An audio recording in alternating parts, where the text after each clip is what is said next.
அடி போடு.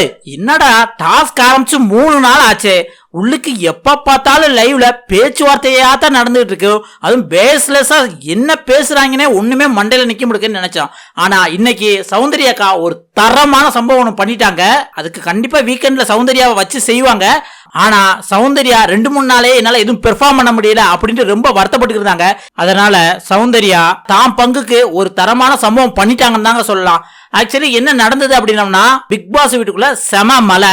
அந்த டயத்துல ஒர்க்கர்ஸ் எல்லாம் வேலை பார்க்கணும்ல, அதனால வேலை பார்க்க வேண்டாம் அப்படின்ட்டு எல்லாத்தையும் வந்து ஓரமா நிக்க சொல்லியிருக்காங்க. ஆனா ஒர்க்கிங் ஹவர்ஸ் வந்து ஸ்டார்ட் ஆயிருச்சு. இந்த இடத்துல அன்சிதா யூனிஃபார்மா போட்டு நல்லா மழை பெய்யுது, நல்லா என்ஜாய் பண்ணலாம் அப்படின்ட்டு கொடையை பிடிச்சிட்டு வந்து மழையில நனைஞ்சிட்டு இருக்காங்க.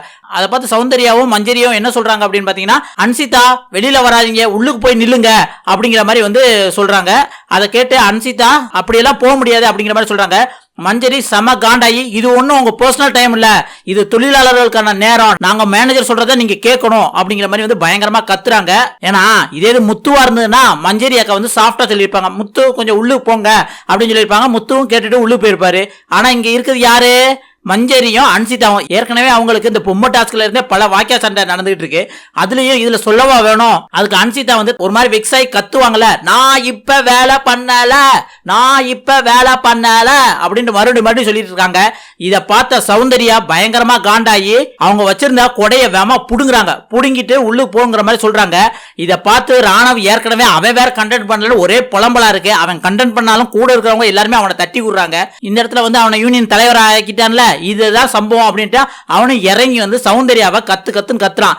எப்படி எங்க யூனியன் மெம்பர் அவங்க வந்து கைய வைக்கலாம் அப்படின்ட்டு வந்து மேனேஜர்ஸ் கூட எல்லாரும் கூட சண்டை போடுறாங்க. இந்த இடத்துல ஏற்கனவே ராணவுக்கும் சௌந்தர்யாவுக்கும் ஆகாதுல. சௌந்தர்யா என்ன சொல்றாங்கன்னா, ஏய் நான் மேலே கைய வைக்கல, நீ என்ன மேல கைய வச்சுட்டேன்னு சொல்ற, நான் கொடையத்தான் பிடிச்சேன் அப்படிங்கிற மாதிரி ராணவட்ட சொல்றாங்க. ராணவுக்கு தான் புரியவே புரியாது. அதெல்லாம் கிடையாது, நீ வந்து இப்படித்தான் கை லைட்டா பட்டுச்சு, அது எனக்கு நல்லாவே தெரியும், அதனால ஸ்ட்ரைக். எல்லா மேனேஜர்ஸை பார்த்து வந்து பயங்கரமா கத்துறாங்க. இந்த இடத்துல மேனேஜர்ஸ் ஒண்ணு போல இருந்துதான் வந்து தொழிலாளிகளையும் கத்ததை பார்த்தோம்னா அப்படின்னம்னா, தொழிலாளியா இருக்கவங்க பக்கம் வந்து ஏதாவது மிஸ்டேக் பண்ணிருப்பாங்க.